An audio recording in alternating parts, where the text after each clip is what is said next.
hits it. Oh! Aaron Harrison beyond belief.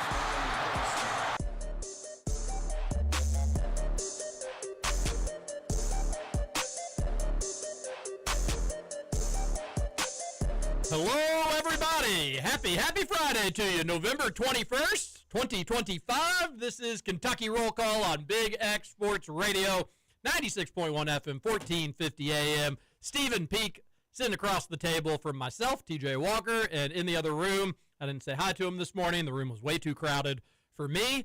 Is one producer, Matt Childers. But Peak and Matt and Scoots, it seemed like you all were cutting it up in there, and I decided just to come into the studio and eat my chicken before the show started today. But how are you all? Oh, boy. There we go. He's learning. We were just getting caught up on some Kentucky basketball gossip. Matt sounds like he feels really bad for us. I shed a tear in here. I'm not gonna lie. What was I bet you were dishing the gossip. You were dishing the gossip, and they were reacting. I really wish we could. I wish we could have a service where people pay for sources say after the show. The conversations that go on. That's what the message board's for, baby. Yeah, That's what the paywall message board. Basically everything. That's what the burner accounts are for. That's sure too. Basically everything we talk about on that ends up on the message board anyway. But it's just kind of thinking through some stuff and. Well, what's the gossip? What are people talking about at the watering hole? Well, no, it's just Jack does such a good job of being not overly negative and being. But not trying to come off as a sunshine pumper. He really balances that better than anybody else in the industry. Because for me, I just live and die on results. So they win, this is amazing. They start losing, this sucks. And Jack it's good that him and I sort of, I get to talk with him on the way home and after these shows. And as soon as the show was over, he was just like, God, this sucks. And kind of just went over some things that everybody already knows and just what is going on with this team and what is, is the locker room turmoil? Is it all in our heads? But it's probably not, that sort of thing. And there's some questions surrounding the coaching staff about recruiting, something that Jack's pretty tapped into. And the feedback that he's getting. I've been really proud of Jack. Not to dive in necessarily on those things, which we will get in on today's Kentucky Roll Call. We'd love to hear from you on the Gameday Men's Health text line, 502-414-1450. We're going to hit that in the first segment. We have neglected it too much. I used to always blame Roush for neglecting the text line. Roush is gone. The boogeyman's gone. My fault now. No. I wish, but if I blamed you, that would probably look poorly on me, right? If I said, we wanted to get to the text line, but old Peak just doesn't do it. At some point, I got to look in the mirror and take a little accountability. It's my fault. We're going to get back to it today. There were a ton of great texts yesterday, a lot of great points, and I just don't want you all to feel like we don't see them or we don't want to discuss them. We just ran out of time yesterday. It was a busy show. When you do an hour of trivia, then it makes it even a shorter show, and we appreciate you all on the Gameday Men's Health text line. So we will get to that in the first segment today. We will hit it throughout the entire show today, and we're excited about that. I'm proud of Jack. He doesn't need me to be proud of him. He doesn't care. He shouldn't care. But he's grown up in the last couple of years because he's putting himself out there a little bit by being as critical of this Kentucky team as he is. But you know what? They deserved this criticism. They deserved it on Tuesday night. They deserved it a bit after the Louisville game.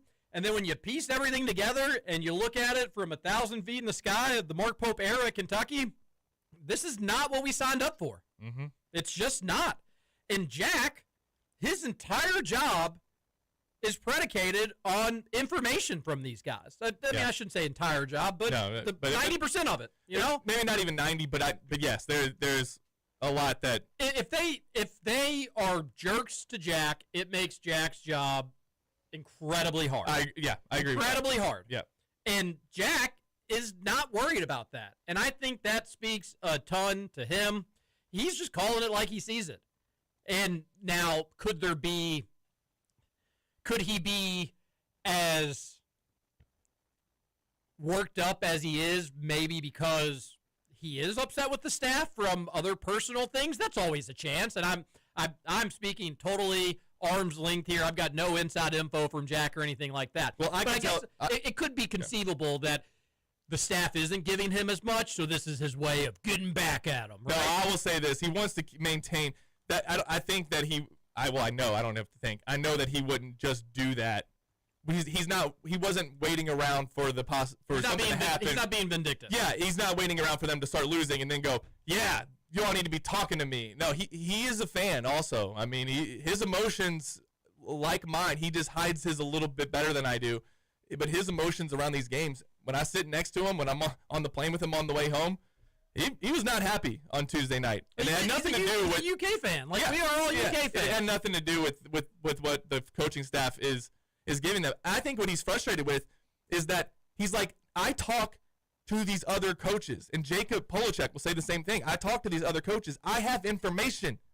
You should be using me for information, because the other coaches, like, they're talking. There's conversations happening. That's it. I think that I don't want to go into it too much because I feel like I'm speaking for them, but I will just say, like, there a lot of people appreciated what Jack put out, because it is tough, because Jack has to go in and stare Mark Pope in the face while doing it. And then on the side, I know I just got done writing my second column on how much you all suck, but assistant coach, how you feeling about your prospects with this player? Right. No, an assistant coach may, if he's immature, and so many people are in this world, say, you said something bad about us. I'm not giving you snot. That's a possibility. Absolutely. And Jack's not trying to play the relationship game. He's not, if you do me a favor, I'm going to be nice to you. But if you don't be nice to me, then I'm going to make your life a living hell. Yeah, and he's not doing that. And there are media members who do that. Not at Kentucky, but they're at Kentucky. Well, they might be. I just don't know them personally. Oh, yeah. But I saw it at Tennessee. I definitely saw that when I was covering teams in Knoxville. It happens everywhere. Yeah, you're right. I mean, it happens everywhere. The egos are a big thing in this business. Egos are a big thing in anything in the world. And people think that they're right and they're the best. And if you don't treat them the way that they need to be treated, then they don't have to handle you the way that you want to be treated. And that happens in the recruiting business all the time. And I was in it. Sometimes you get a text message from an assistant coach and you'd say, like, all right, well, that was nice of them to reach out. I will write a story on this prospect that you wanted me to write a story about. And that's not the right way to go about things. To a certain degree, sure, if they're recruiting somebody, it's worth knowing that they're recruiting somebody, and here's a little background on the player. But that relationship shouldn't be, hey, do this for me, and I'll give you more down the road. But so often it does. Jack, he knows this. He knows he has to deal with this, and he just keeps calling it like he sees it. But Kentucky basketball deserves to be ripped apart for the start to the season, the way that things have gone. So good on Jack using his platform to say this just isn't okay, and it's not all right. They'll get back in action tonight against Loyola, Maryland. They are, 34.5-point favorites, 36-point favorites. It's a ginormous spread. Modi Abate, I don't think he's playing, but We'll see if we have an update there. Jalen Lowe, obviously, not going to be playing. It'll be a shorthanded Kentucky team, but we're used to that, aren't we? Well, yeah. Have to get used to it, I guess. 7 o'clock tonight at Rupp Arena. We will be doing the postgame show over on ESPN 680 right after the game ends. No need to wait for any other post-game shows. We get right on at the horn to take your calls and see what y'all are thinking.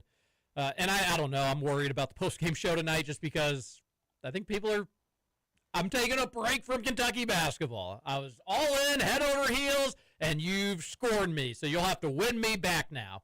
And they ain't win anybody back with a Loyola, Maryland, Tennessee Tech next week, and then you do get UNC, and then you do get Gonzaga. So it ain't this week for UK basketball. It wasn't last week for UK basketball, and it won't be Thanksgiving week, but the week after that will be their chance to show people they've woken up a little bit. Anything they do tonight, really, it's probably only negatives. If the game's close, that's inexcusable, and people will be furious. You can't have like a Nichols first half again. And if the game is a blowout, producer Matt, nobody's going to care. But, yeah, you're exactly right that if the game's close, people are going to panic, and it's not going to be looking good. So I hate that. I hate that aspect, and I hate that outlook going into a game. There's nothing you can do to get people happy. I'll be watching individual performances. I want to see a lot more Malachi Marino, Andre Yelovich. Just let that dude have 7 or 8 minutes on the court without being yanked. Just let him play, so you can still piece together informed takes and analysis, even in a somewhat throwaway game. But if they don't come out and just bury this team in the first 10 minutes, that in its own right may be a talking point. You all should be so terribly, terribly pissed off with the way this season has gone. You should be just out for blood in a competitive basketball sense. How about being embarrassed? National media. I just read an article last night on CNN from Dana O'Neill that was just a scathing article on Kentucky basketball and the players they signed, basically calling them a bunch of overpaid divas. Soft, overpaid players. That they're being called kittens on national television by a former Kentucky player. They should feel embarrassed. There should not be any lack of effort, really, the rest of the season. But I better not see anybody, double negative here, not sprinting on every play, every transition. This could be a wake-up call for a team that thought, especially after they walloped Purdue, that they were just better than everybody. This can go one or two ways at this point. This whole thing can collapse, and it really unravel. We kind of, sort of saw that in 2022-23. There was some team turmoil there, wasn't there, between Oscar and Severe Wheeler and everybody, supposedly. Yeah, and it was Oscar versus Severe versus everybody versus Oscar versus Severe versus everybody. It was Versus just Oscar and the powers that behold. yeah. It's Oscar versus his own dreams. Then the other way this can go is this wakes everyone up. We have to change how we play. We have to change the effort. We have to do this collectively, or else we're all going to fail individually, and that's embarrassing. So there is a slight modicum of hope that they could take that route. And really, I'm more hopeful, trying to be more optimistic about this than pessimistic, because I do think that Mark Pope can get through to them in that way. And also not just Mark Pope, but they're on social media. They're seeing all of this. They're seeing national media members and talking heads call them soft, call out their manhood a little bit, right? Can that wake you up? Can that light a fire underneath you? All the cliches that we talk about all the time? I've said this on the Rapid Reaction after the game on our YouTube channel, but I'll say it again here. I might need to see a video leak from the locker room. Ooh. I might need to see Mark Pope saying, "Where is your toughness?" Wow, get him. The Rick Pitino speech. I might need to see that for me, but also because in our comment section during the show last night, a lot of people saying Pope is soft. He won't rip these players. He's too soft on the players. I don't think that he is. I think if we saw video from that 55 minutes from when the game ended to when Mark Pope came out and talked to the media, you would see just how not soft he is on the players. But I would like to see that. What can you share there? Well, I know nothing, but I mean, I have heard that he has kind of a dark side to him, a more intimidating side. Very mysterious man. Wow. Yeah, I know. Well, but we saw it last year. We saw his hand cut open and bleeding at the Ole Miss game last year. So that doesn't just happen. He's punching walls and doing stuff. I kind of want to see what he says. And to be fair, Tom Leach asked him, "What did you tell the players after the game?" What did he say? A lot of things. We told them a lot of things. I would have liked, I think a video coming out with him being that kind of a leader would actually go a long way with the fan base. But at the end of the day, none of that matters if you're not winning. So. That's where I'm ultimately at, and it's just so similar to things with Calipari. Obviously not apples to apples. Calipari had been there well over a decade, almost a decade and a half. and Pope has been here for a second year. He's only coached 40 games at UK, so that's not the comparison I'm trying to make. However, just win. Nobody's going to care about anything else. It's just win. And not only win, but the alternative, don't get blown out. Don't go on national TV and keep just getting pounded. That stuff is so embarrassing. So all you do is allow us to speculate about why things are wrong. And Pope has handled press conferences horribly. And in handling press conferences horribly, it's allowed that air to be, it's just speculation. Mm-hmm. It gets filled with speculation. Yep. And I thought Jack nailed it yesterday, just being like, Pope, why wouldn't you have said that exact thing you said yesterday instead of all the little drama, gossipy, high school girl, stupid stuff that you did? I told you why. I seriously believe that had they beaten Michigan State, he would have said, what we did today was we were focused during our pregame walkthroughs and they do like a little refresher before the game, and they said they were 2 up for that yesterday. Right? That's what he said. We were too excited during that part. Our emotions were getting to us too far removed from the game or something, whatever. I think that had they won that Michigan State game, we would have heard how they corrected that, and he would have gotten to tell the full circle story. It's dumb. I'm not defending it because you don't do that after they lose to Louisville, a team that Kentucky fans have gotten pretty accustomed to beating over the last, 15 years. So you lose to your rival, and then you do that, and then you come out and you lose by 17 to Michigan State. A game that was over with like 6 minutes to go in the first half. Yeah. So, Yeah, you can't have that happen. Don't do that. Texter says Kentucky just totally stinks. The last 16 texts from that guy is just him saying Kentucky stinks in some capacity. Everybody's got an existence. Some are just sadder than others. Everyone who compared this team to 2015 or 96 should be jailed for hate speech. I do think it was fair to say, all right, from a depth standpoint, it looks like it could be as deep as those teams. Yeah. But then you have the injuries, and then people have to play out of position, and then you never really get the team fully healthy, so it's not even in the same conversation as those two teams. The backup point guard in 2015 was Tyler Ulis. I mean, that's a little bit different than what we have right now. Well, and even we don't have a backup point guard necessarily. We have a combo guard playing point. And it took a little while for Tyler Ulis to be the Tyler Ulis that people knew during that 2014-2015 season. He was a 5-star recruit in large part because of me. No big deal. That actually, there is they never asked me for any sort of ranking advice or whatnot, but something about the 2015 class, they were like, or 2014 class, I should say, excuse me. They were like, hey, TJ, 2 commits, Booker and Ulis. You've watched a bunch of them. You've watched both a bunch.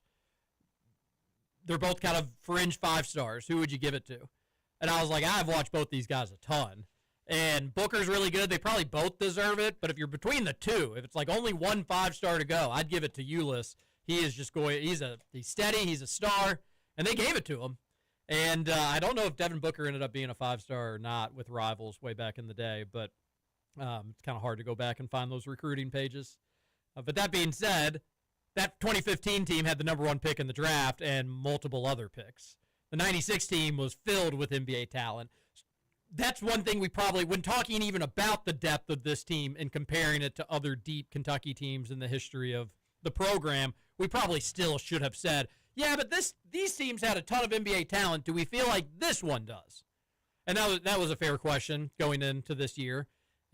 I didn't believe that every single one of these UK players were role players by definition. I thought Otega Owe would be a lot better, but it was fair to say, where is the NBA talent on this? Malachi Moreno, sure. Jasper Johnson, maybe someday.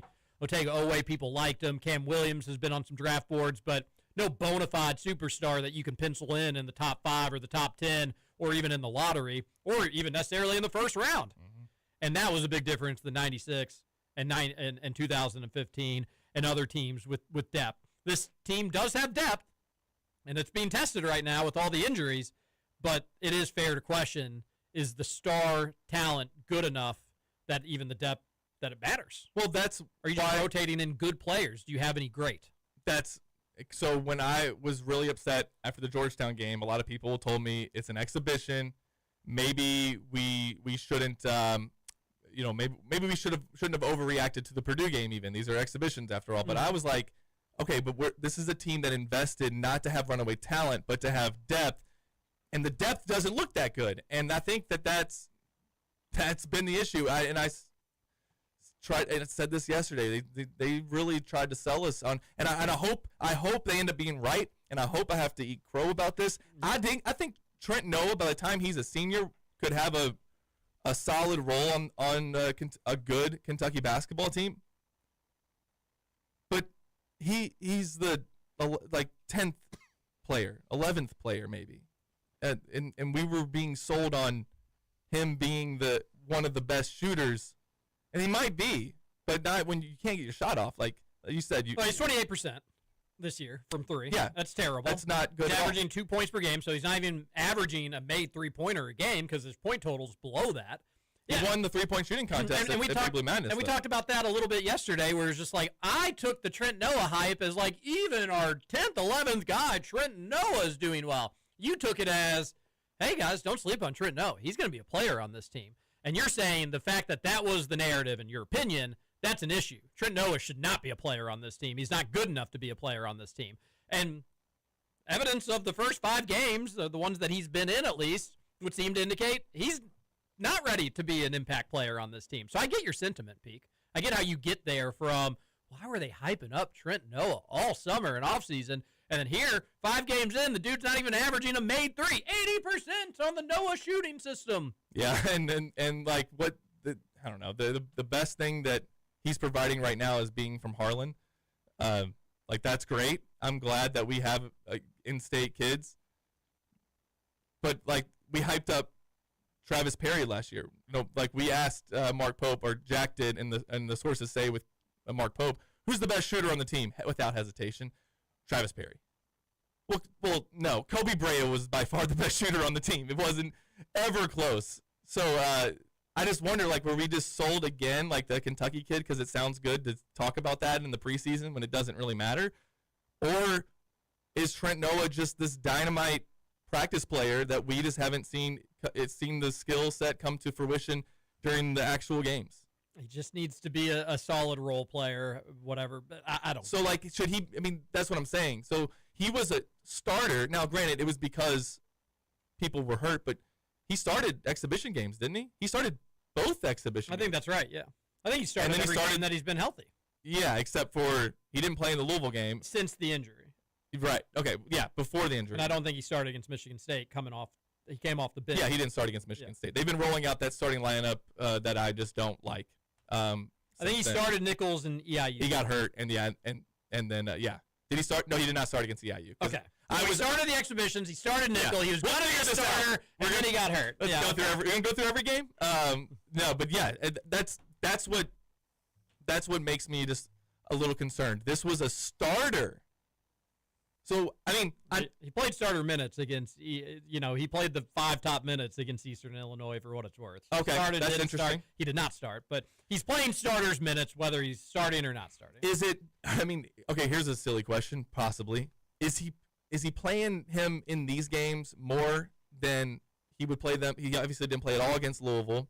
And how many minutes did he play against Michigan State, if you're able to find that quickly? Because I'm curious, is he just a guy that we can use him to beat the 10 minutes against Michigan State? Yeah. So is he a guy that we're just going to play him against the mid-majors? Didn't take a shot, but did have 2 turnovers. Nice. Are we just going to play him against the mid-majors so that other guys don't have to play as long so they don't get hurt? Or what's the strategy here? Because how many minutes did he play against EIU? EIU was 22. So isn't that weird? Which was, I think, third most on the team. But isn't that weird that you're doing that? Or that Mark Pope's doing that? Yeah, I think it's weird. I think everything with this team, roster construction, minutes, rotations, I think all of it's weird. Quotes, press conferences, way they're handling everything. Everything would seem to indicate something really, really bad behind the scenes is going on with this team. Or maybe it's not really, really bad, but really, really distracting. And don't take that from me. Mark Pope himself talked about how distracted they were going into the Michigan State game. That's a good follow-up question. by a reporter. Hey, what distraction? And he would probably just start to ramble a little bit. Well, we just need them to be focused on the game, and they're getting pumped up, and they're getting that, and they're getting this, and they're getting that. Well, it's a basketball game, dude.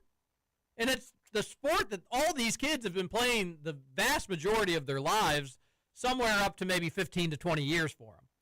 And now all of a sudden with this team and this season, they're distracted, they're too amped up, they're yelling at each other in the locker room. There's a major disconnect with this basketball team. And we're not going to get to know the answer, but winning can cure things. So they need to start winning. Yeah. Sorry, I was reading Matt's message here. My bad, guys. Really important message. Is it important? No, it's not. Okay. I was texting TJ asking about a picture if he could make it for me. Oh, TJ, can you make a picture for Matt? Absolutely. All right. Awesome. Is there anything that you take from the game tonight? For me, I would like to see Andrea Jelovic play a little bit more. Malachi Marino as well. And let me ask you this. Let's say we stick with the same starting lineup. Well, you can't because Mo Diabate is not playing, but that's even more reason for Brandon Garrison to probably be in it, I guess. Maybe it's not. They do play different positions. What am I saying? I don't think it's worth it. Yeah, and when they give some other dudes the minutes. When they announce his name in the starting lineup, I'm worried about what reactions might be. You are? Yeah. I mean, here's the thing. Like, I'm totally fine with criticizing players, being critical, and especially like saying, especially now that they're paid, but adding this is what they should be doing. Why are they doing this? All of that. Brandon Garrison is getting like almost. It's like to a point where I'm like, come on, let's back off a little bit. Like, Pope should have a conversation with him and explain what his role should be.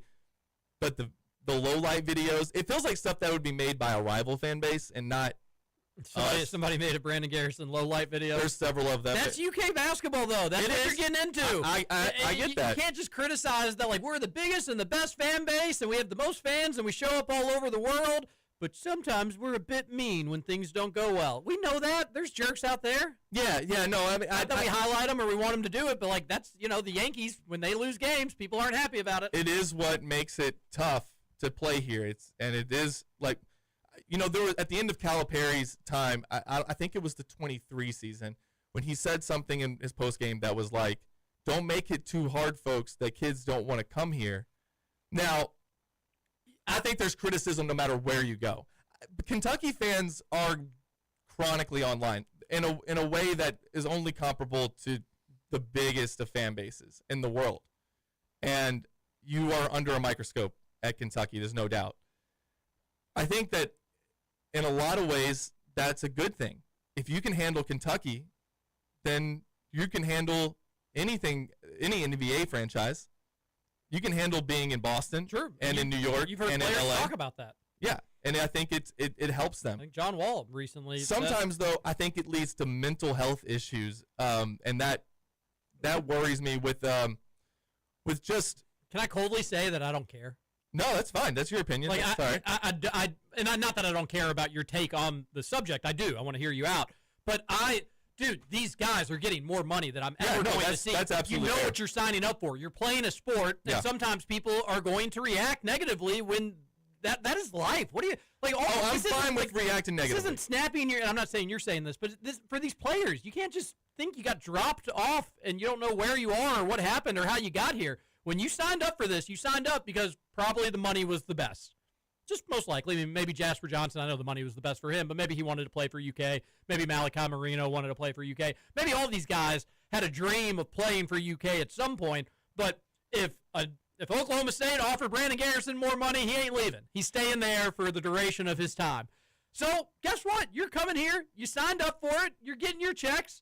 And when you start the year 3-2 with 2 blowout losses to 2 rival programs, to a certain degree, at least in terms of expectations, yeah, people are going to get on your ass about it. And then when you have the clip of Brandon Garrison, when he is not playing defense, not rebounding the ball, not playing defense again, not rebounding the ball again, get his ass off the court. That was the point that I was going to get to was you can't control what the fan base is going to do, and you can't control 14-year-olds with burner accounts that are making low light videos. I don't know how old they are, but I'm just saying you can't control people with burner accounts. You can't hold them accountable for anything. So maybe Mark Pope can do his guy BG a favor and not play him as much, because that was obviously going to lead to more of that happening, because he's not very good. I don't think it's Brandon Garrison's fault that he's not very good. I just don't think he's very good.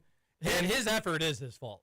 Well, his effort is, but I just never liked, even last year, just the way he moved and the way he can pass. He's a decent passer. He just picks the spots when he wants to play hard, and then he thinks he can just dog it and get away with it. But Mark Pope has known that since last year. Is so evident he cannot hide it. And so you just cannot play him. I agree. Yeah, I agree with you. But here's the thing, and I'm speculating on this, so I can't say for certain, but I feel pretty solid about it.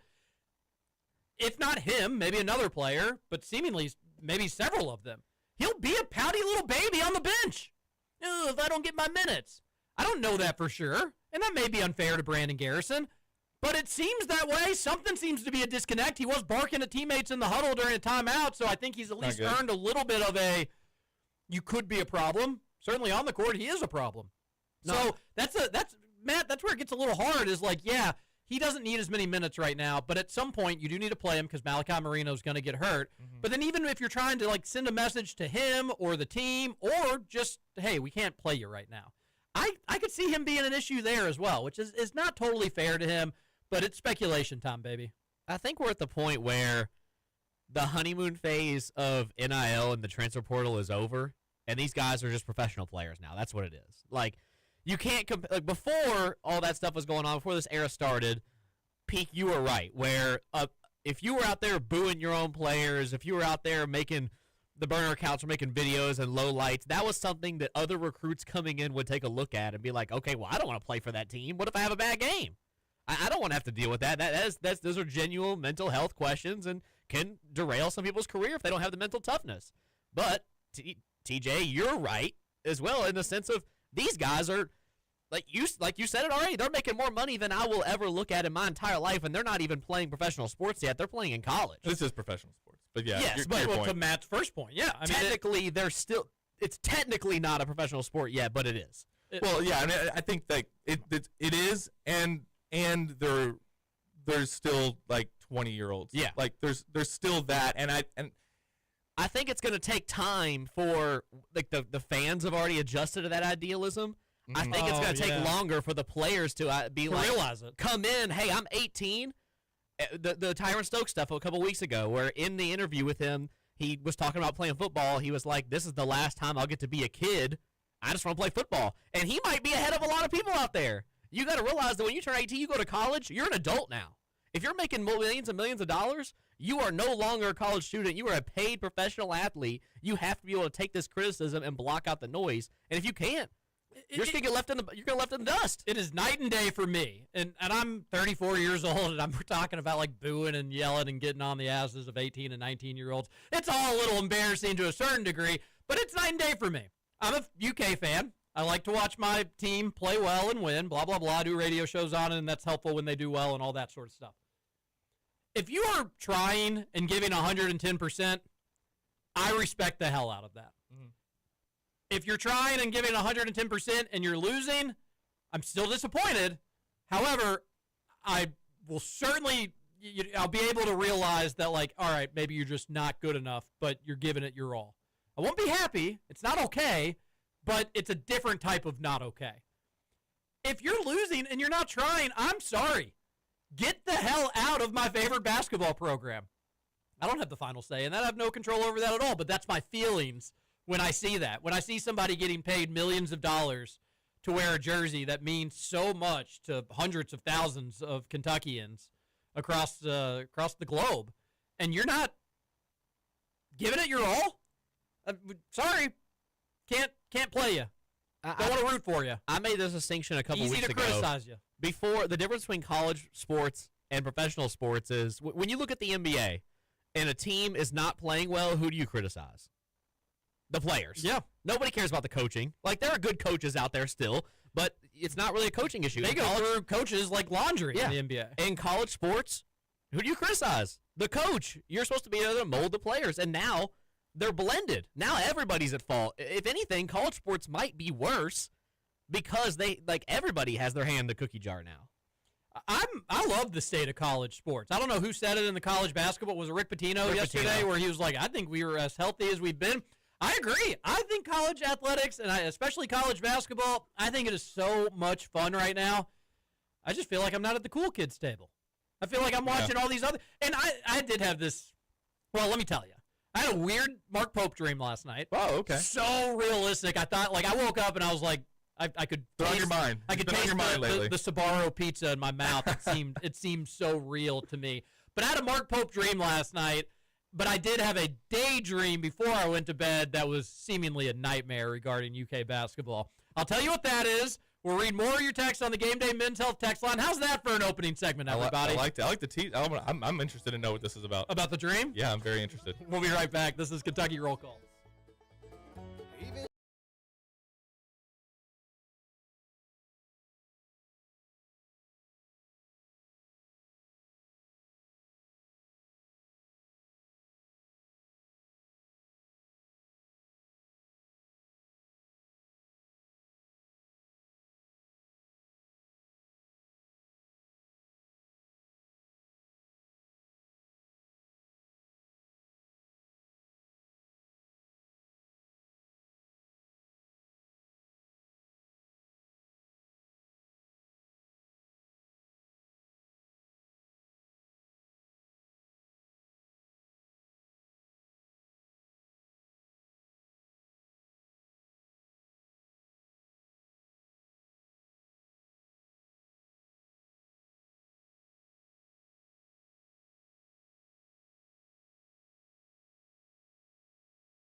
baby. Nothing will get you in a better mood for the weekend than a little Billy Strings. I get to see Billy Strings in concert in 15 days at the Yum Center, which is pretty exciting. That should be a fun one. That's going to be a big weekend for your boy. Heading down to Nashville, the Gaylord Opry Christmas thing for the Gonzaga game. We're going to take the kids and do all the little Christmas activities that Nashville has to offer. And then go into Cats Gonzaga, which is 2 weeks from today. Who knows what the state of Kentucky basketball will be in 2 weeks. We may be back on cloud nine by that point. A big win over UNC, and everybody will be back on board. Probably not. Probably not. We don't have good things go our way in this life, unfortunately, for the UK athletics fans. Welcome back to Kentucky Roll Call on Big X Sports Radio, but then we're going to go to that game Friday and head back home on Saturday so I can get to that Billy Strings concert. Get your text into the Gameday Men's Health text line, 502-414-1450, 502-414-1450. Fun first segment there, long, fun first segment. Should we do some dream analysis? Oh, yes. Yeah. The last 5 minutes, I've been anxious to hear what this was. You said I wouldn't like it, though. No, well, so the dream, I think you will be okay with or not have any major issues. The daydream, though. The day nightmare. The daydream nightmare you will not like. Okay. All right. Hit me with the dream. Yeah. I was like, I don't know what city it was. I don't know if it was New York City, but I was just in a busy city in like downtown, in a downtown area. And I'm just walking, doing my like normal hustle and bustle, and I see an unhoused person. I was going to text you to play some music. Nice. Producer Matt, way to go, baby. Good job. Proud of you, buddy. And I see a homeless person, or an unhoused person, as the Democrats call them, and I was like, that guy looks just like Mark Pope. Like a rough Mark Pope, like he'd been through it, but that guy looks like, that's a huge guy. And he's like under a trash can. I don't know how it really worked, but he was like under a trash can, and he had like a cup looking for change. Oh, no. And he also had a Sbarro pizza. And I was like, oh my gosh, I think that's Mark Pope. This sounds like an AI burner image. And I went up to him and I was like, hey, I know this is weird, but are you Mark Pope? And he was like, yeah, I am. And I was like, you're the Kentucky basketball coach. What are you doing eating pizza underneath a trash can? Asking for money. He's like, I just shouldn't be the coach here. I don't have it. I don't have it in me. I can't get it done. I'm not the guy for the job. This suits me better. I should have done this instead of, when I left medical school, I should have just came to this trash can. And, like, I was just like, dude, no. Like, everything's okay. You just lost a couple games. Like, don't be so hard on yourself. You got a great life. You got a family. And then, like, other people were coming over to him like, Mark, it's okay, buddy. Like, get up. Like, you're going to be all right. Wow. And then I woke up. But it was one of those dreams where, like, you knew it wasn't real. It was Sbarro pizza and what else? It was Sbarro pizza, and he had just, like, a little cup. He was, like, panhandling. Oh, yeah. It was, like, just a little cup to try to get some coins, some change. And I woke up, and it was one of those dreams where it was, like, I knew it was a dream, but it was so real. But it was kind of fun. Like, I don't know what's the word for it, lucid dreaming? It may have even been some lucid dreaming. But I woke up and I was like, that kind of made me a little bit sad. I hope Mark Pope's doing okay. You hit him with the you up text, everything okay, baby? Yeah. Just thinking about you. Oh, so what does that dream mean? Yeah, you're a weird guy. Analyze it for me. I love analyzing dreams. I think that one's pretty self-explanatory, is it not? Do you feel bad for Mark Pope? Do you feel like he's taking it harder than he should? And I think he is. I think he's handling this like the way that we would want a UK-inspired coach to handle losses, right? But is he taking it too far? Is he being a bit too mopey-popey? Does he need to say, like, does he need to be the commander of his ship and say, I'm going to get this turned around? And he has said that, but it's usually in between a bunch of other weird stuff. Wow. Okay, so I looked it up. A dream where whether you or someone else is panhandling. It says a panhandling dream often reflects themes of vulnerability, unmet needs, and the dynamics of giving and receiving in your life. The symbol frequently delves into the complexities of human connection, highlighting the delicate balance between autonomy and the inherent need for communal support and compassion. That's crazy. I mean, that's exactly what it is. I thought Mark Pope was going to give us so much this season, so much fun. And here we are having to give him some Sbarro pizza and a couple dimes. Well done, producer Matt. I think that's exactly what it was. Like, we were expecting so much out of him, and now we're viewing him like, do we need to give him a little bit more? In which case, of course, I'd say no. He's got a Sbarro pizza in a cup. He'll be okay. He'll be fine. Sbarro pizza, my favorite pizza. Yeah. Oh, all right. But I had a daydream nightmare. Okay. I'm gonna steal one of your pretzels. Please. Okay, so real quick, I will say I watched the press conference because I'm a sicko. I don't know. I've watched that press conference 3 times now, and I shot it. I sat there in the front row looking at him while he talked, and watching it again last night, with the emotions of the game a little bit more distant, I did feel bad for him. I mean, like, I don't like he's getting paid well. But I did feel a little bit of like, man, you're handling this, like, you're taking this really hard, and doesn't make it like I'm not going to keep giving him a free pass just because I feel bad for him. In a way, I sort of felt bad for Calipari as everyone was clowning on him too, because like that's our guy.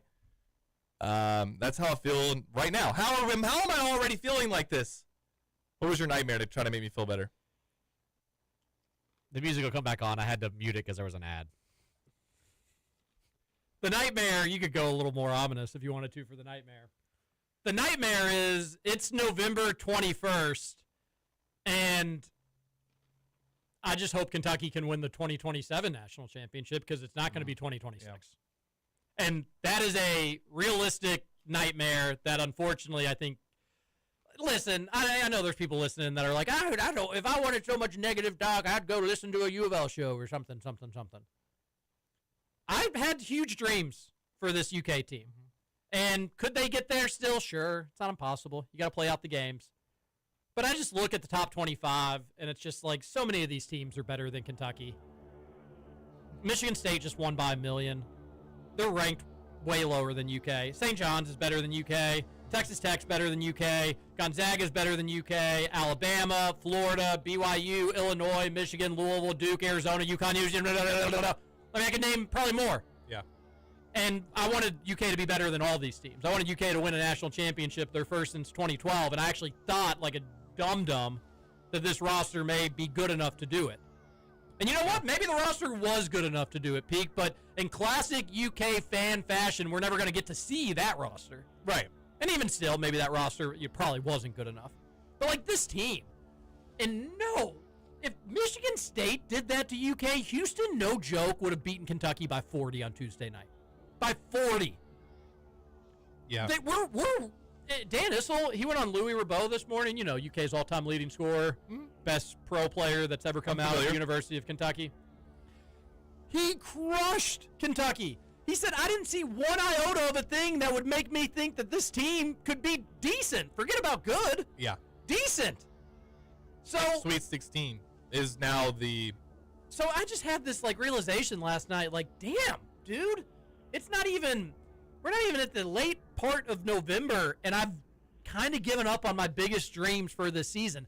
That sucks. Yes. It does. That's why we were all so down on Tuesday.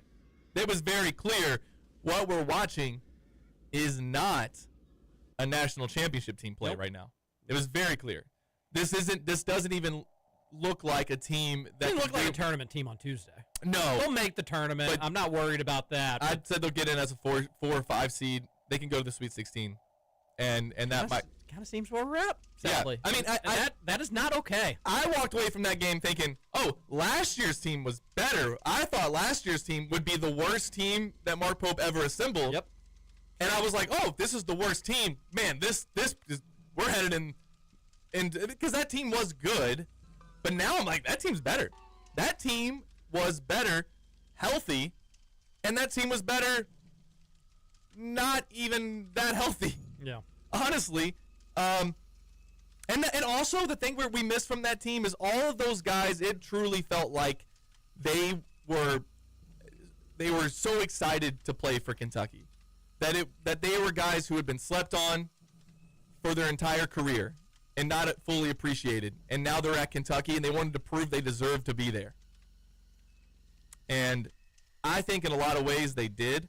And in some ways I think that team overachieved, especially when you talk about the injuries, and that means the coaching staff overachieved when you account for the injuries. yes, this team has injuries again this year. I guess it's just going to be a forever thing. We'll just never know what the team was supposed to actually look like. Mm-hmm. But this time, I can't tell yet if this team is underachieving because I don't know if they're really all that good. Did Purdue just miss a lot of shots in that game? Purdue also hasn't looked very good so far. That is the least convincing #1 undefeated team that I've seen so far. I don't know. Purdue almost looks like what I wish Kentucky would look like. Like just not wins. Not amazing, but at least they're winning, and you get the feeling that they'll continue to just get better and better. So I looked up the dream meaning for if you like your daydream where you're kind of losing hope a little bit.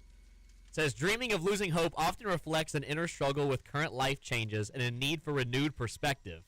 This powerful dream motive suggests a deep engagement with the feelings of vulnerability or a subconscious call to examine areas where resilience might be waning, prompting a search for a deeper meaning. You did mention how tonight the game you're going to only be focusing on specific, player output. Yeah, that's sadly right where I'm at. All right, so we figured it out. We've got into my mental. I'm not in a good spot. And sadly, I don't think there's too much UK itself as a team can do tonight to get me feeling all warm and fuzzy inside. But maybe some good individual performances, maybe another Colin Chandler cram on somebody will get me feeling right. And you know what the true answer probably is, Stephen Peak. And you'll be there, front row, checking it out. The Cats get us a big football win tomorrow. Oh, yeah. Big blue basketball blues in the back. That would go a long way for me and my mentals in covering this program. That would be nice. I know are they still double-digit dogs? Is it 10.5? I think when I last looked at it, I think it was still 10.5. Okay. So I know that they're double-digit underdogs, but for whatever reason, maybe it's just because I have to feel this way, or else I would spiral into a deep depression.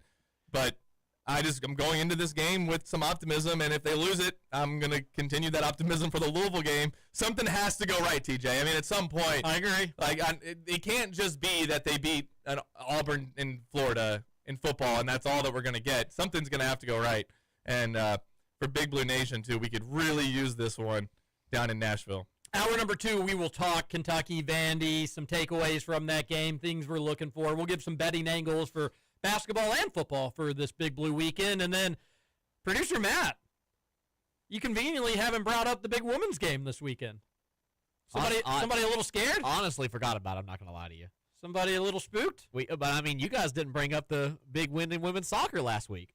Oh, I mean, how far down the rabbit hole do we have to go? All right, buddy. We're still talking about that. And secondly, are you really going to gloat about a bogus PK win? I mean, may as well just flip a coin at midfield. PK win is almost bigger than a regulation win. I mean, why don't we just do a free throw contest at the end of regulation in basketball, right? I'm still on the field goal kickoff in the NFL instead of regular crap overtime we do now. One of my rule changes would be that the PKs, if you want to do them, that they go to the NASL where you start at midfield and you dribble down. Oh no! Because it's too easy. It's too easy to score PK. I hate that games are decided. I think you just every 10 minutes you just take another player off the field. I would love that. It's kind of an endurance thing, but it's also just like, all right, we're going to see what happens. It'd be fun. Imagine if it got down to like Messi versus Ronaldo in one of those World Cups. Oh, I mean, it'd be so electric. By the way, Kentucky snapped a pretty gnarly losing streak last year against the Cards. Shout out to Kenny Brooks. Louisville has won 7 out of the last 10, though. They have taken control of that rivalry up until last year, though. Kenny Brooks and his squad, they'll head into the Yum Center on Sunday. We're excited about that one. Hour number 2, Kentucky Roll Call, coming up next on the Big X.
Everybody, welcome on back. Hour number 2, Kentucky Roll Call here on Big X Sports Radio. Stephen Peak, producer Matt Childress. I am TJ Walker. Text on into the Game Day Men's Health text line 502-414-1450. I say we start the hour just reading some texts. But first, I'm going to tell you about the gift of local fun. You know what everyone actually wants for Christmas? Something that they'll use and something that they will enjoy. And that's what makes Shopping Kentuckiana such a hit. You can grab half-price gift certificates to restaurants, entertainment, sports attractions all over Kentuckiana. I'm talking Malibu Jacks, Parlor Pizza, 5-Iron Golf, and tons more. Every deal is half off, every one of them, which means you can double the fun without doubling the cost. Give them as gifts or use them for holiday outings with family and friends or your company. Head to shoppingkentuckiana.com and make your Christmas shopping simple, local, and full of savings. Woohoo! Nice. It was a fun first hour. I wish we were talking about happier stuff, but it does feel good to get all that stuff off our chest, right? I'm interested in what your dreams will be this weekend.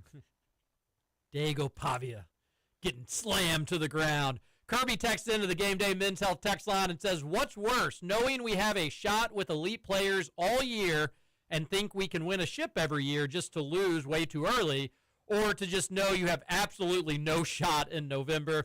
This isn't good enough for last year, let alone year 2 in this era. You can build a team overnight. Well, Kirby, that's one thing that I totally agree with and that I'm not seeing. I'm not seeing anybody say, you got to give them more time. I mean, you're going to give them this season, but if this season's a complete disaster, I'd be shocked if they fired him. I don't think they would fire him. No. They shouldn't probably fire him. But if year 3 was bad, yeah. If year 3 isn't bad, if year 1, Sweet 16, let's say it's the end of the 27 season, so it's 3 complete Mark Pope years. Mm-hmm. And if his first year was his best season, he has got to go. He's got to go. Got to go. Oh, for sure. For sure. I mean, and you think about last season with the expectations a little bit lower, he bought himself some time, honestly. But that team really helped him because there were games that they easily could have lost last season that they were able to pull out. I was actually looking. I had a note here, and if I can find it, maybe I'll reference that. But the amount of close games they played last season that they were able to find a way to win is making it has made this season feel a little bit less pressure as far as like your job is on the line. Because if you lost all those games and instead of, what did they go, 24-12, if they'd have gone like, I don't know, 18-14 or something like that. I know that doesn't equal out the same. Whatever, I get what you're saying, though. Yeah.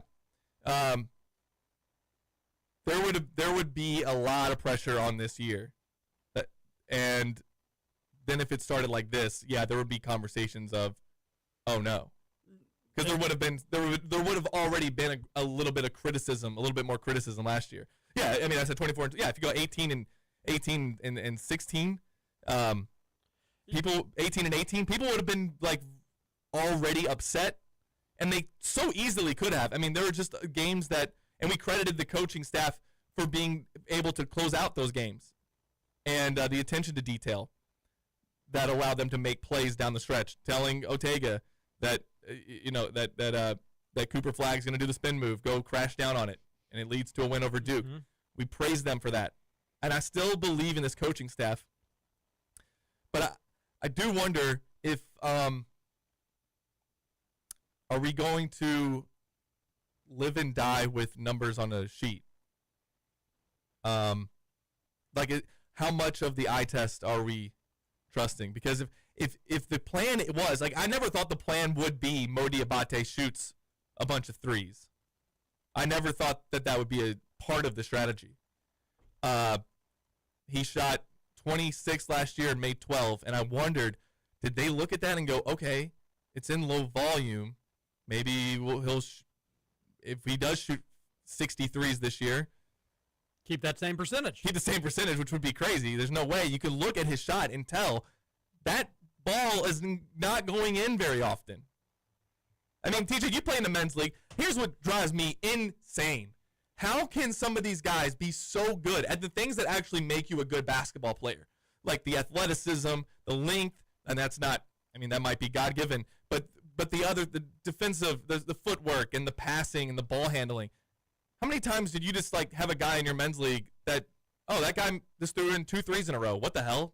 Look at how he shoots. He throws it from behind his head, and he just threw 2 in. Because shooting ain't that hard. Mm-hmm. It's actually the easiest part of basketball. How can you make it this far and some guys be guards and your shot looks the way it looks and it doesn't go in? Like I used to get so concerned about the form of somebody's shot, and then Kellen Grady showed me, okay, you don't have to really worry about that. Sometimes sidewinder shots and thumb shooters can still go in.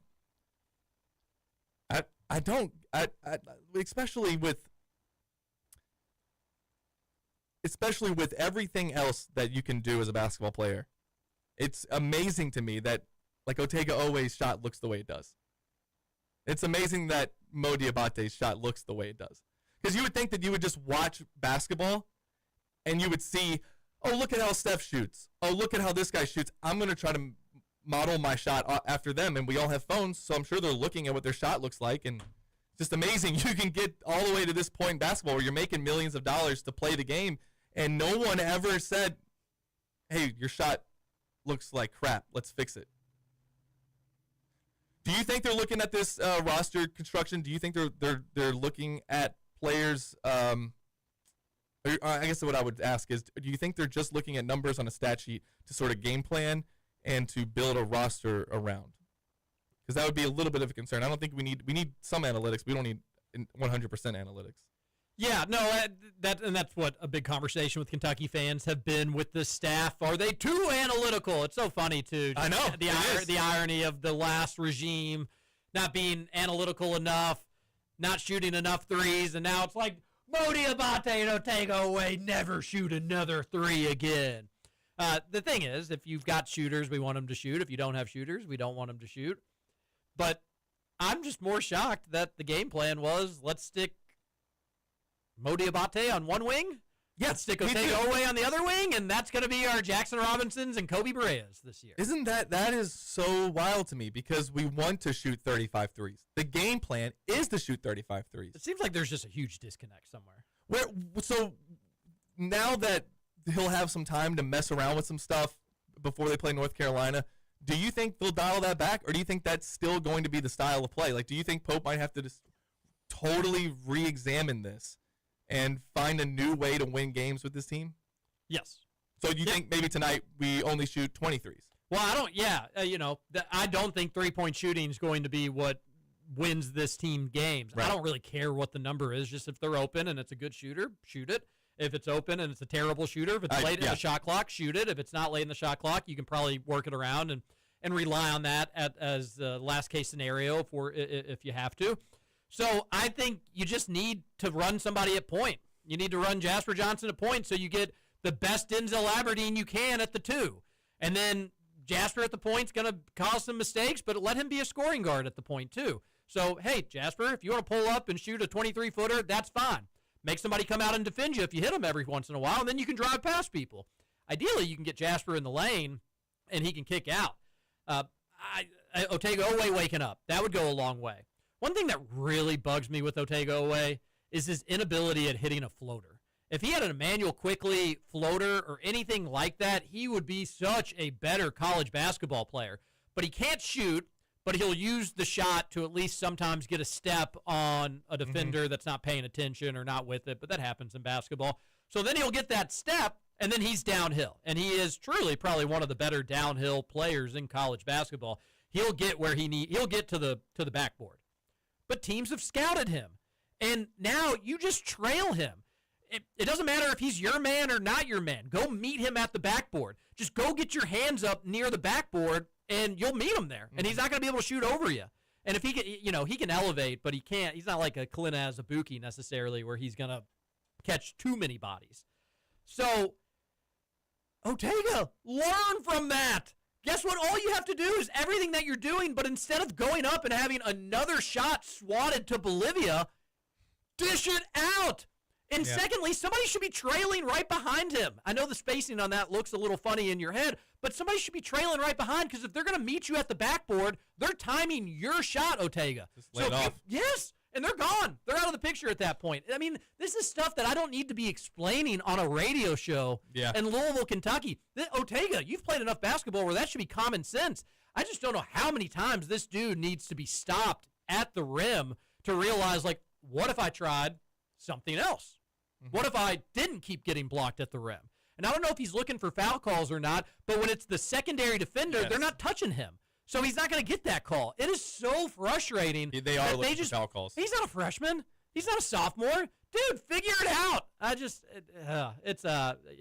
Talking Kentucky basketball right now gets me frustrated, which is what I'm going to be doing tonight after the game over at ESPN 680. We'll be going right around 9 o'clock for the postgame show, and can't wait to see what the callers have to say about that. Well, looking at some numbers here, since we're talking about analytics. I also want to read Kirby's text from yesterday, but I want to hear your analytics and numbers.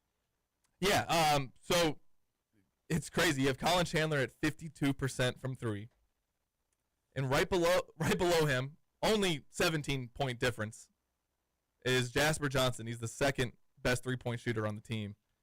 And I don't know how many. I'm going to see how many he's taking per game. That's what you said, have him at the one.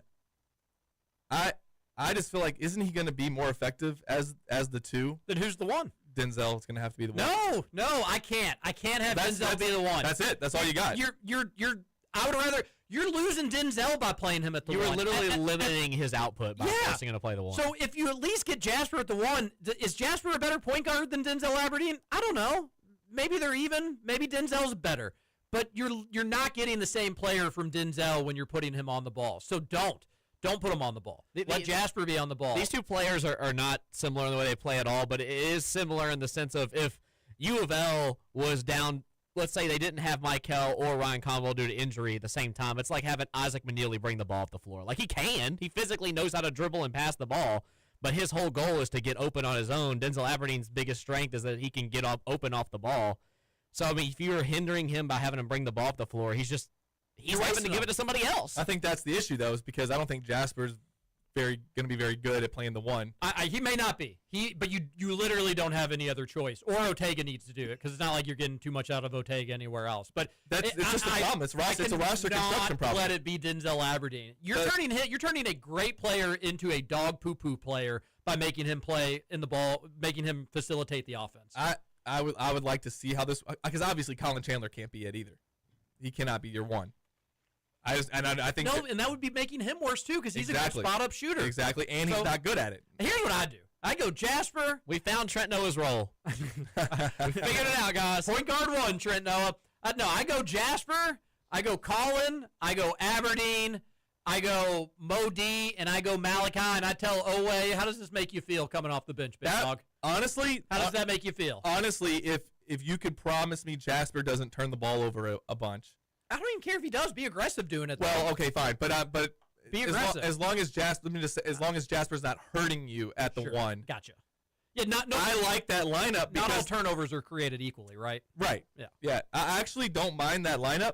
I think that's spacing. There's three guys on the court that can hit from behind the arc.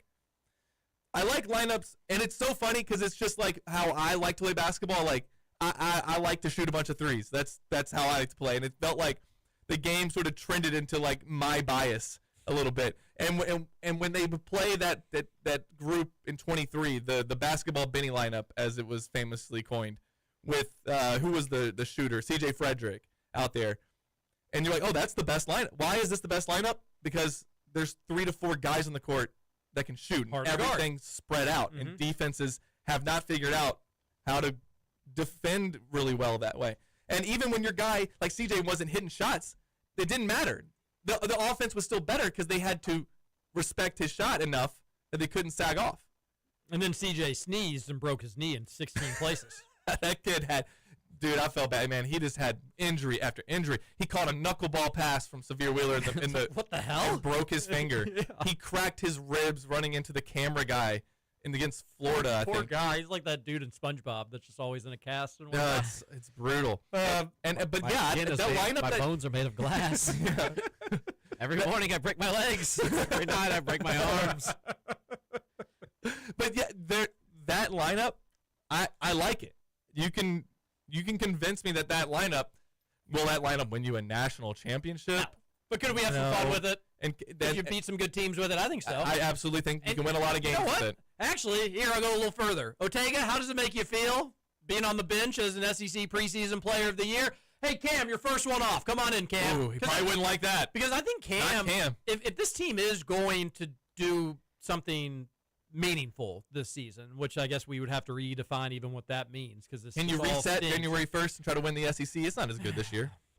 If this team's going to do anything meaningful, I think Cam Williams shooting is playing a role in that. I totally agree. Does it have to be as a starter? Does it have to be as the first man off the bench? No, but it's probably somebody that's getting 18 minutes a game. And who knows? Maybe he is somebody that you snap your fingers and you look back. Look at UK's wide receivers to switch over to the other sport.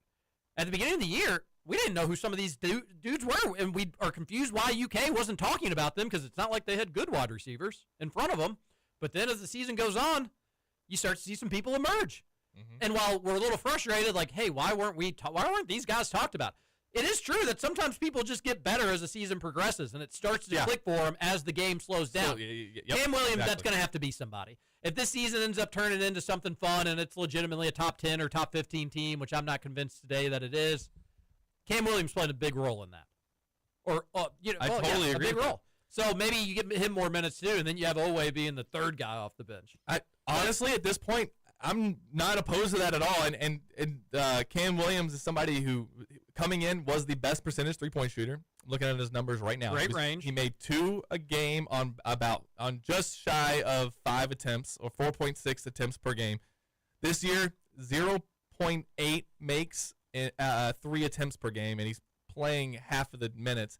I agree. He might need to be playing once the shot starts going in. I hope that he'll get more minutes, because I agree he's somebody that Kentucky's going to need to bang some threes and to help Kentucky beat teams. Because I do think that this is what we're doing. We're trying to figure out how to get a team, what's the best 5 to 8 players you have right now. And I wish they could have spent $22 million on 8 players. Mm-hmm. And I think we're having totally different conversations, because the depth stuff, you might need some runaway talent, is that's what I'm trying to say. Along with that same point, we're not looking ahead to March, or maybe we are, but we're certainly not looking ahead to April and May. You're going to have trouble bringing players in because they're going to feel like, all right, are you going to bring in 11 dudes again? Because I don't know if I'm going to be crazy about that. Is that not what's costing them? Yeah, it certainly is. So not only are you dealing with that now, you're going to deal with some repercussions of that after the season, where Pope's probably going to just have to come out and say, like, I'm not going as deep next year. So he doesn't have to say that to us, I guess. But when he's recruiting people, he needs to go to a freshman right now. I don't care if it's Tyron Stowe. He is dropping the ball. He's Pope whiffing on these freshmen. And he needs to go to a freshman and be like, dude, I don't care what anybody's telling you. I'm playing you 30 minutes next year. Yeah. You're going to be our focal point, because this reputation is going to be a serious thing. Calipari said, didn't he? Didn't he say that the platoon system killed him with recruiting? Didn't he admit to that? Yes. Yeah, it probably does, because there are guys who are coming out of high school that think they deserve 30 minutes per game, and out of this particular class, this 2025 class, sort of feels like there's a lot of guys who actually do deserve 30 minutes per game and are helping their teams mightily. So that is something that you might have to reevaluate. I know that Pope likes to wear the teams down, and then they have that Jenga moment that Trent Noah told us about, that where the other team just collapses because they're gassed, but Kentucky's got fresh legs. Well, but if the fresh legs aren't that good at basketball, then does it matter? Mm-hmm. If the fresh legs are coming in down 15, does it matter? Yeah. My thing is, then you bring in another fresh leg 2 minutes in. Haven't they run like 60-plus different rotations so far this season already? Yes, 67. If that's what's happening, the only thing that you've basically exhausted all your options already in terms of seeing who meshes together, who fits, but Cam Williams still isn't one of them. It doesn't make any sense. At some point, I get that it's a really small sample size, so maybe Cam Williams has just struck lightning in a bottle with the few minutes he's gotten, right? Maybe he comes out there, plays more minutes, and it's not as efficient looking. But at some point, you got to tell dudes like Otega, like, hey, you got to stop crying, man. I got to get some of these dudes in the game. You're not being a leader. You're not playing efficiently out there. I got to give some other dudes some opportunities. Like you said, TJ, if he goes down to the second or third dude on the bench, sometimes you got to suck it up and let other dudes step up. Yeah, no, well said, producer Matt, and I agree with all that. I want to get back to the text line, 502-414-1450. Local John says, John here, no score prediction, and I'll briefly watch the game for all my favorite teams. That includes the basketball and football Cats and my Chiefs. I wish them the best. I will take my fandom curse away. I hope you all have a great weekend. And one last thing, Jaden Quains and Jalen Lowe are coming together soon, my friends. I hope it'll be a December to remember for all of us. We'll got to go talk to you later. Maybe maybe you can salvage this out of conference season. You still lose to like St. John's. You still maybe drop one more or whatnot. And what if at the beginning of the year they were just like, hey, Jalen Lowe's healthy, Jaden Quains is ready to go.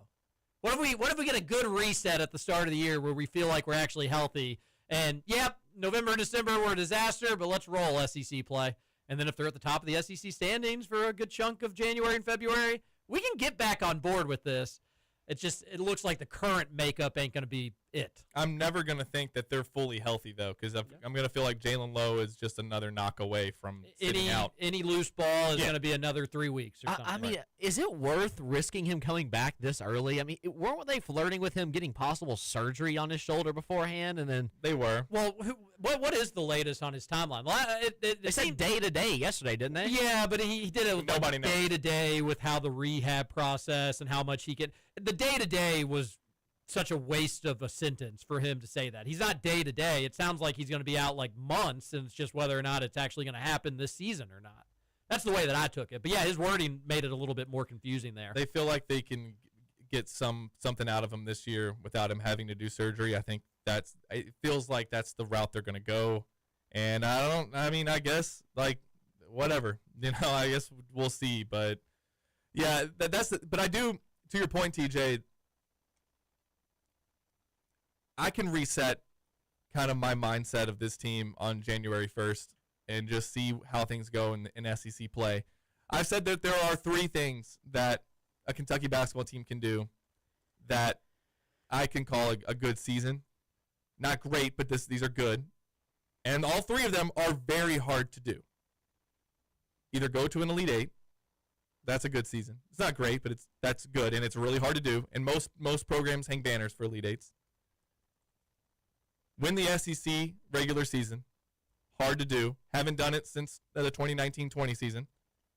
That's a good season, whether you make the Elite 8 or you don't. Winning the SEC outright, good season. Winning the SEC tournament is the other thing. That'd be fun.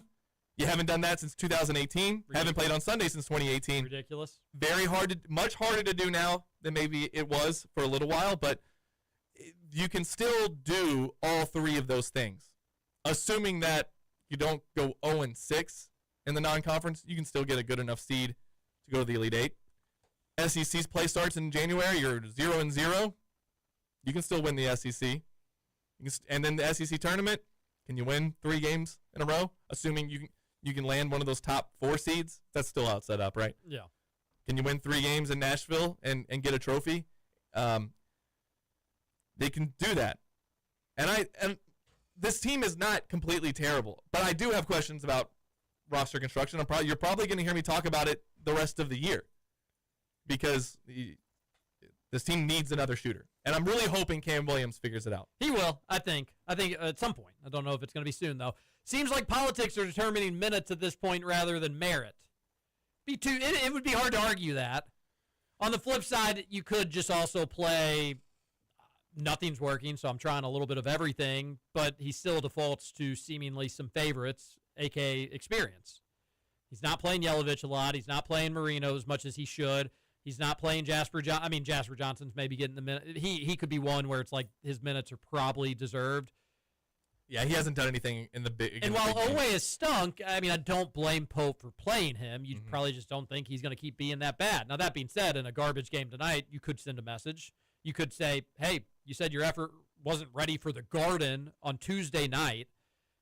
You better have it ready for Friday night at Rupp Arena against Pooh State. Yeah, how do you not have effort? You're playing in Madison Square Garden.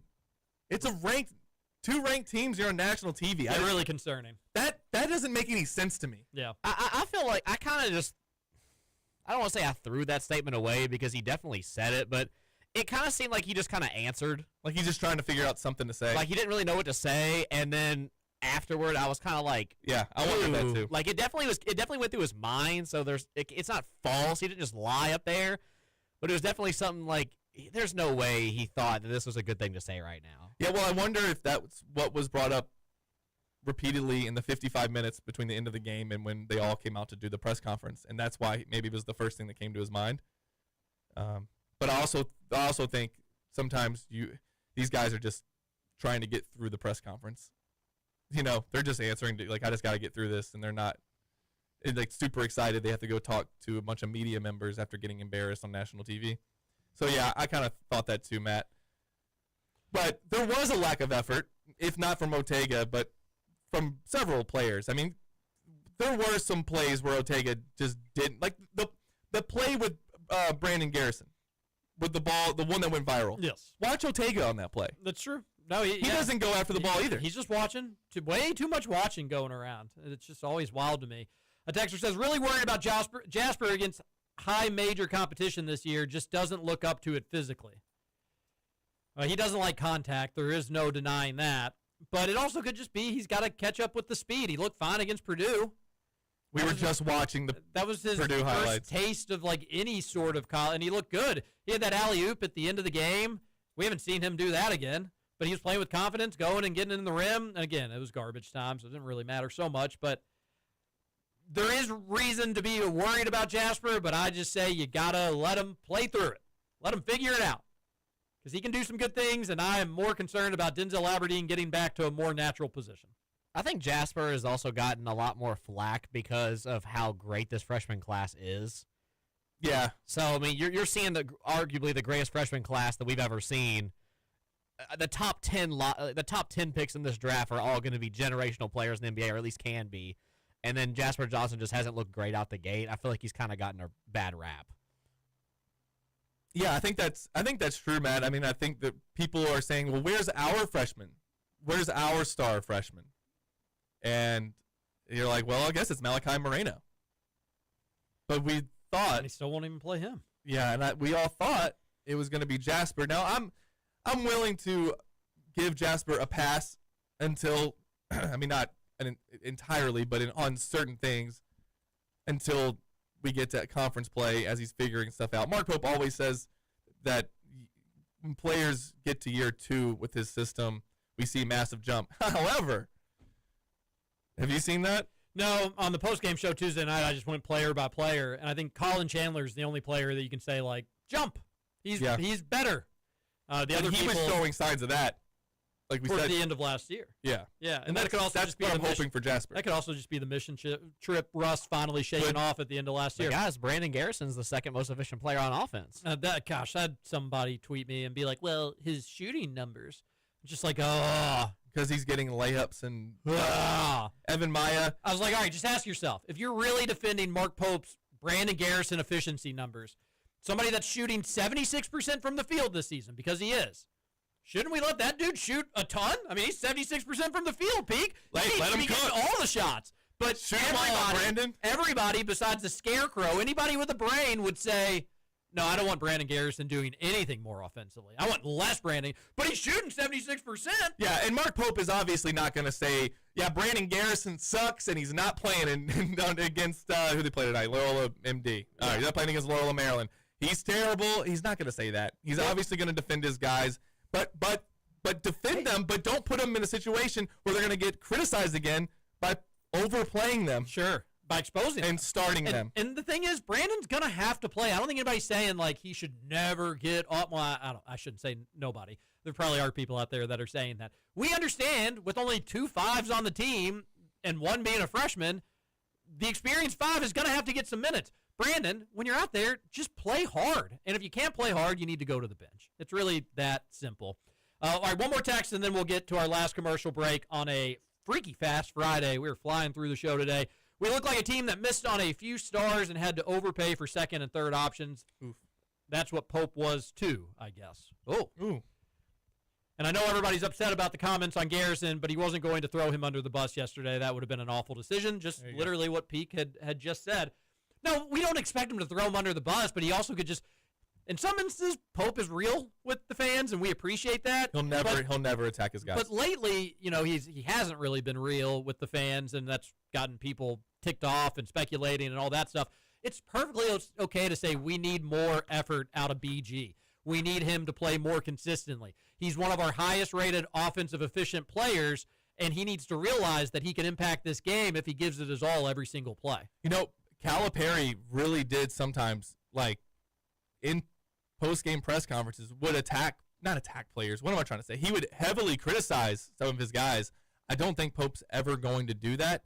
Because some people might have said, well, Calipari was scapegoating a certain player. But if you remember, he was really tough on Reed in post-game press conferences. Yeah, he would say, like, and it's the guy that you guys all like. Well, yeah, that's what Cal would do, is whoever was buddy, he would crush. Yeah. Like, he would just kill Karl Anthony Towns. Yeah. And be like, dude, he just had the last 12 points of the game and won us the game. Yeah, but he gave up that pick and roll on, with the people, hanging on the rim. The people that he felt like needed to be brought down, he would criticize, and then the people that he felt like needed some tough love, or just love, not tough love, just needed some love, you'd be like, he's talking about that guy? He was horrible. But Cal thought that guy needed to hear some positives. And just kind of trying to compare at the end of the Cal era, how some of his press conferences went, I went back and watched some old ones, and there was a loss in the 2014 season, 2013-14. It was a home loss. I forget who it was to, but Cal he was just calling out guys by name. Like, this guy's not doing this, and you got to ask him, why is he not? Why is he not boxing out? I appreciate that to an extent. Like, I think if a law, I don't know, I guess I'm being a little too picky with this. If a loss is clearly on the coach, he needs to take accountability for it.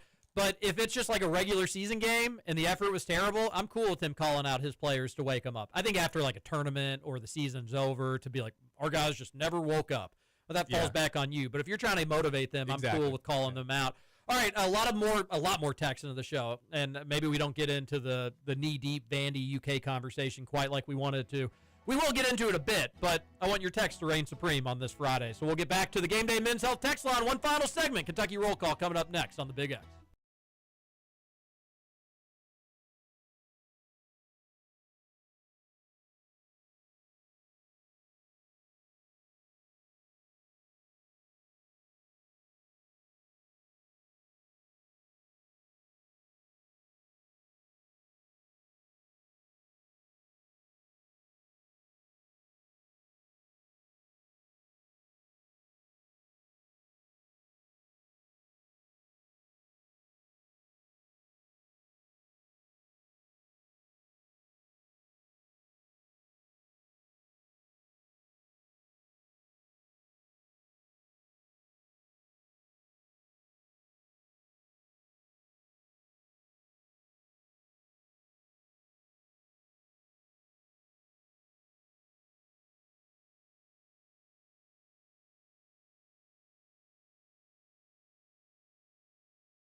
Wings Friday on Kentucky Roll Call on Big X Sports Radio. Stop by Sauceritas this weekend, maybe for lunch today or catering for next week. Turkey Day on Thursday, 6 days away. Sauceritas can cater everything you need. Just download that Sauceritas app. They've got 3 locations in the Louisville, Bullitt County area. St. Matthews, Middletown's got that drive-through on ugly days like today. And out on I-65, Bullitt County, Shepherdsville. Check out that location if you're in that neck of the woods. Not too far from old producer Matt. 502-414-1450, the Game Day Men's Health text line. Do you still live in Bullitt County? Yes, I do. Okay. Unfortunately. Does your girlfriend live in Bullitt County? No, she lives out here in St. Matthews. In Or St. technically Middletown. Okay. When are you going to move? Address 123. When are you going to move to the JC? Well, I lived out here for about 6 or 7 years and then moved back to save some money. So I will be hopefully moving back to the good old JC here soon. Maybe Paulina moves down to Bullitt County. Ooh, that'd be interesting. We just like flip-flop? I did appraisal in Cox's Creek today. Oh, really? I used to live out there. Love Cox's Creek. Yeah, that was where I lived. So I lived in Jefferson County, then I moved out to Cox's Creek outside Bardstown, and then now I live in Bullitt County. It's a nice area. It is a nice area. I like it. It's peaceful, quiet out there. So, all right, well, good stuff. 502-414-1450, Game Day Men's Health text line on this Friday. One final segment. Let's read a couple more texts and then get into a little bit of a UK Vandy angle for tomorrow. We really should have spent more time on it, but we go where the texts go. And you all are talking basketball, so we'll talk basketball. But a huge game for UK football. Obviously, bowl eligibility on the line tomorrow.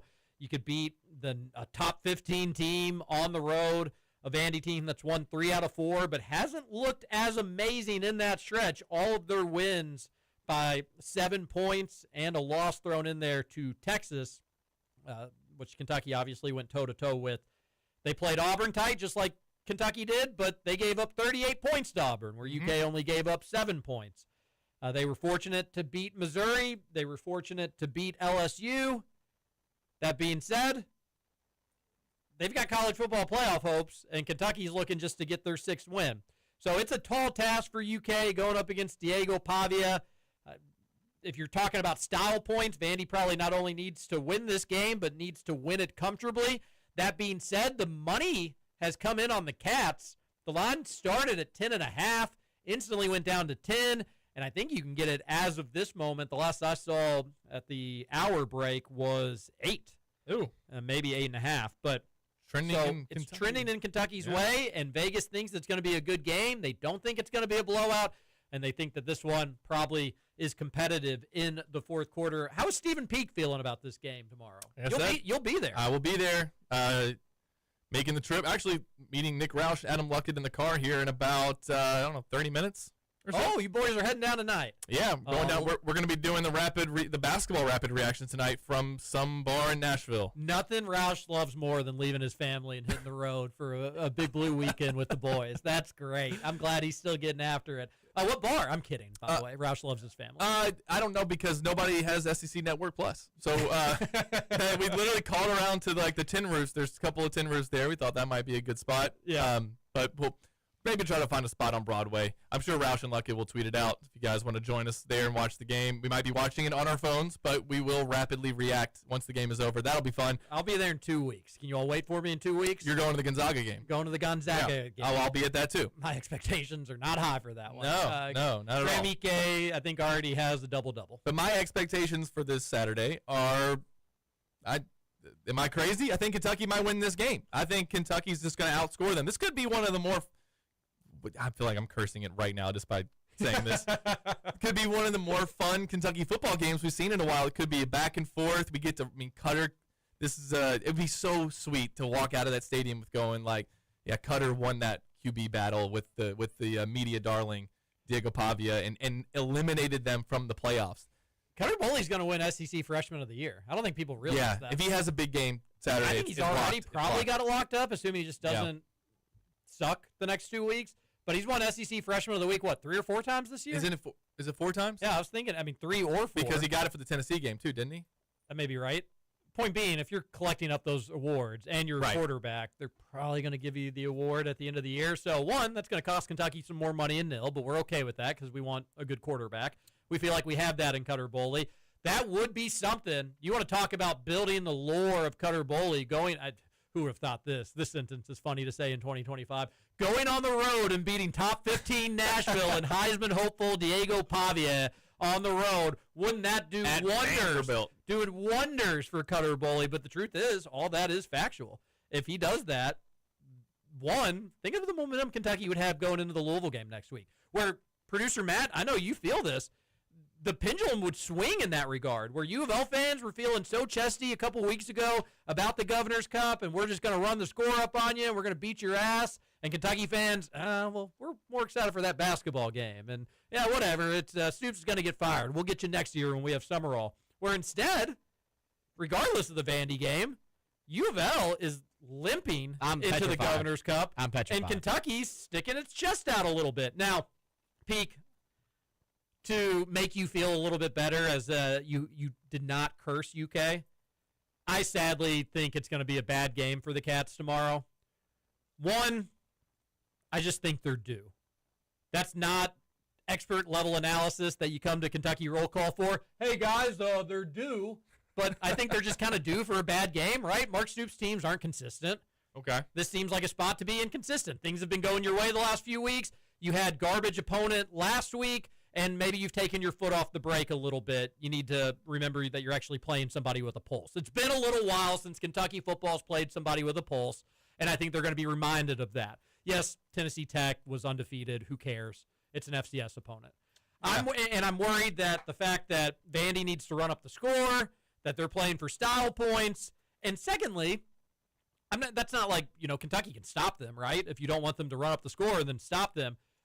If Vandy was super run-focused, I'd feel better about this game. And they're pretty balanced, but Diego can throw it 40 times. He can throw it deep. Mm-hmm. He can throw it short. He can throw it intermediate. He can tuck it and run. That has been the bugaboo for Kentucky this year. I mean, you saw how UK looked against Texas and how they looked against Florida and how they looked against Auburn. What was sandwiched in between those games? Tennessee. And what could they do? They just threw it all over. And it made Kentucky's defense that has looked like one of the better defenses in the back half of SEC. It made it look like an FCS defense. Yeah. I'm not saying Vandy will do that, but I'm worried that it will look more similar to that type of game than the Auburn games and the Texas games and the Florida games because they couldn't throw the ball. Those teams couldn't throw the ball for beans. Well, Vandy can, and that worries me. Yeah, and it's also interesting, TJ, when you talk about okay, so you have Kentucky fans who checked out of football completely and they're just turning the page. Let's get to basketball. And then basketball kind of lets them down a little bit, or a lot, actually. And then the football team, though, won 3 straight. They got a chance to play spoiler this Saturday, and then they play the arch rival Louisville. And, well, wait a minute, they're 5-5, and everyone kind of gets excited and gets their hopes up. And then what happens, TJ? What are you saying is going to happen? Vanderbilt wins the game convincingly, and all that momentum. It feels like you're setting it up for a heartbreak or for disappointment again. And that would ironically, like the people who checked out, who were just saying fire Stoops, and then just stop paying attention to it, are going to be loud again. Those people will be just as loud on Saturday if you lose. So I still want a change of direction at the top of the program unless these next 2 weeks go in Kentucky's favor. Or even if just one of them goes in Kentucky. If you get to 6 wins, I'm cool. It's not my choice, but I'm cool with Stoops coming back. But I just can't believe we're likely going to find ourselves in a situation where UK will be playing for bowl eligibility against U of L in the Governor's Cup, and U of L will be just a measly, nobody cares, middle-of-the-road ACC team at 7-4. 7-4 versus 5-6. Yeah. And somehow the 5-6 team would feel like they have more to play for than the 7-4 team. No, That could be the scenario. Like, that may be the exact thing we're talking about on Monday.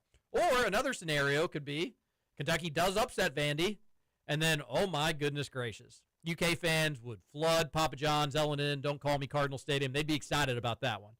But odds are, and that U of L SMU line, producer Matt, is stinky. U of L is without 3 of their better players. Miller Moss may not play, which I know U of L fans are kind of excited about that.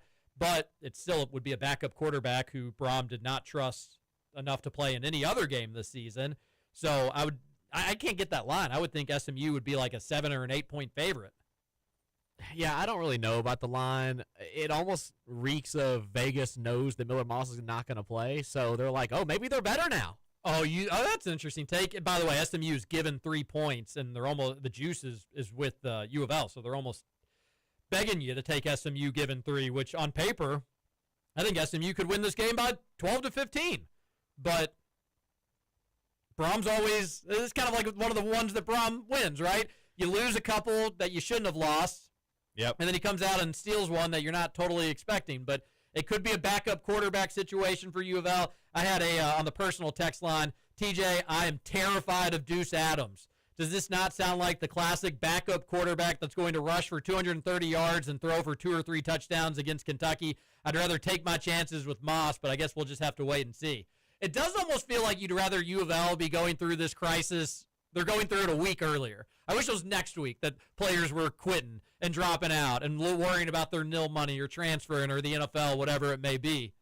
Instead, they're doing it this week, and if they win, they may be able to okay, we weathered the storm. Yep. Although if they lose, it could be a situation or scenario where everybody's like, all right, now I'm really done. We were a college football playoff contender. We were a top 12 team. I don't know how high U of L got, but they were looking like they were going to be a college football team. For what it's worth, SMU 5-1 in the ACC. If they want to go to the ACC championship game, they must win this game tomorrow. So SMU given 3 points. I know that line stinks, and I like to play into the stink, but I think I may just have to do the Mustangs. Mustang Sally. Kentucky and Louisville can both play spoiler this week. Is that what you're saying? Who's more likely to win? Louisville. I agree. Yeah. As much as I hate saying it. Yeah. Because Brom is due for a game. He's that's no shocker for him. If Stoops went on the road and beat a top 15 team, which he did do last year. He did, top 10. He did do last year. I will just be tickled. I will be happy with everything. The turd sandwiches, the big blue turd sandwiches we've been served up under trash cans with our Sbarro pizza and our panhandling cups. We deserve something good, Stephen Peak. And if we get it tomorrow, I tell you what, that postgame show on ESPN 680 will be a must listen to. And if we don't get it, well, it's then still a must listen to. Just listen because be a good friend, Yeah. Don't be a jerk. Do you think you'll get more interactions with the win than the loss tomorrow? I think the loss might be apathy, I think. You think so? Yes. Because I think people are kind of buying in a little bit because of Cutter, and they're like, all right, you can kind of sell me on this Maybe a little it's bit. Towel, right? And then, if it's a blowout loss, I don't think we'll get a ton of callers. If it's a close loss and Stoops did something silly, oh, yeah. It'll be lit up like the 4th of July. And then if it's a win. What if Cutter plays really, really well, but they still lose by 10 to 14 points? I think people will be excited about the U of L game, right? Yeah, but I just mean, how do you feel like fans are going to handle that? I think it'll be like, this team isn't good, but the future's all right. Go beat Louisville, and let's go to a bowl. That's where I think. What do you think? I wonder how fans will react to another disappointment because this is the same. This is so unique. This is not a different fan base. See, I guess where our disconnect is, I don't think as many fans have fully bought back in as maybe you are alluding to. Maybe not. I could be wrong about that. I mean, yeah, could be just being. Twitter isn't real life, so that's true. I don't really know, but I think you're gonna have a lot of blue in Nashville just because it's Nashville and it's a big game for Vanderbilt. So I'm sure last time I went to the Kentucky Vanderbilt game where there was clearly more Vanderbilt fans, it was an absolute beatdown. I think Kentucky lost it was like 42-7 at halftime. They've lost 2 out of the last 3. This would be 3 out of the last 4. But they haven't lost at Vandy in over a decade, right? Is that so? I feel like that's right. No, 2014. Yep, you are right. They last lost 2015. 21-17 down in Nashville. All right, get your text into the Game Day Men's Health text line 502-414-1450. And I've just not been a ray of sunshine today, and I wish I could lie and BBN, we're gonna do it all. But I call it like I see it. I'm not feeling overly optimistic for the football game tomorrow. Another reason why is who has Mark Stoops outcoached this year? An interim? A Hugh Freeze on his way out? Tennessee Tech's coach was on a 15-game winning streak. Tennessee Tech, he probably did outcoach Tennessee Tech with that SEC talent versus the FCS talent. Yeah, no, he has. But he has not outcoached a coach that is still employed. Yeah. Or not in an interim position. Clark Lee is a good coach. He's a very good coach. He's a very smart coach. And I worry that that's also something working against the Cats tomorrow is Stoops ain't going to be up for the challenge. But I do think Bush Hamden's gotten better. Yeah, I agree. The offense is looking better. They have momentum, and they it seems like they're starting to like to play and gel together. And Seth Bush McGowan, plowing McGowan. Even like Bush Hamden in the post-game interviews and stuff, you can just tell he's not like going in there embarrassed. You can tell it's not swagger, but it's like more confidence in what he's saying because he's like, look, it's working. He'll go to the press conference shirtless if they beat Basin. And he won't even acknowledge it, just see if anybody even asks a question about it. Well, we took a look at it. I told you guys we'd be fine. A texter says, fans aren't excited and enjoying football momentum right now. Fan base checked out a long time ago. We watch because we're fans, not because we're pumped up for an opportunity to win a So you're not excited? I mean, I'm excited for this game. I'm actually, I'm way more excited for this football game. The next two football games, I'm way more excited than the next two basketball games, for sure, just because of opponent, but also just I agree with that. Dude, the basketball stuff is just, it's depressing. Like, when football loses, I just go, all right, basketball's coming up. Basketball starts losing, I just sink into an existential depression. I'm excited just to see UK play a team with a pulse tomorrow and see if they actually have some chops or if they don't. I hate how banged up Kentucky is, and Vandy isn't as banged up. But another texter says, did you boys ever eat at Lulu on Market? Going back for the first time in a while tomorrow. Any favorites you have? It's the best deep dish in Louisville, for what it's worth. Who is? Lulu on Market. Yeah, best deep dish. I love their wings. I think their wings are wildly underrated. And then if you're into like kind of seafood, they've got some good seafood options as well. But I normally start with the wings and then just kind of see what I'm in the mood for. But the deep dish, be ready for a food coma if you go that route. Good luck. John, you're not a curse. Don't worry about it. Another texter said the Vandy QB will be knocked out of tomorrow's game. As much as he runs, his luck staying healthy is about to run out. Ooh, who's going to knock him out, TJ? Jordan Jones. This is one of the new guys that they had to sub in because of all the injuries? Probably so. Not Sam Green. Who's going to be Taylor Wyndham? Yeah. Wouldn't that be classic UK football if a backup quarterback 2 straight weeks beats UK? That's true. Yeah. Another texter says, hello, roll call. Patrick Murphy here. Great job at trivia yesterday. Better than Kentucky basketball. Also, when do you think Kentucky will grow up and not play like kittens? Hopefully tonight. A texter says, we aren't the Mighty Ducks or the Bad News Bears. We are the Hawks. We are Team Iceland. We're Camp MVP. We are the team people make movies about if someone beats us. This underdog stuff has to end. We have to get back to being elite in every aspect. Thank you. Yes, exactly. Kentucky basketball needs to be great again. It has to be. It's been too long. We got to be one of those teams from November to March where they're in the top 10 and in the conversation for national championships all year long. I'm tired of every year now we have the media going, what's wrong with Kentucky?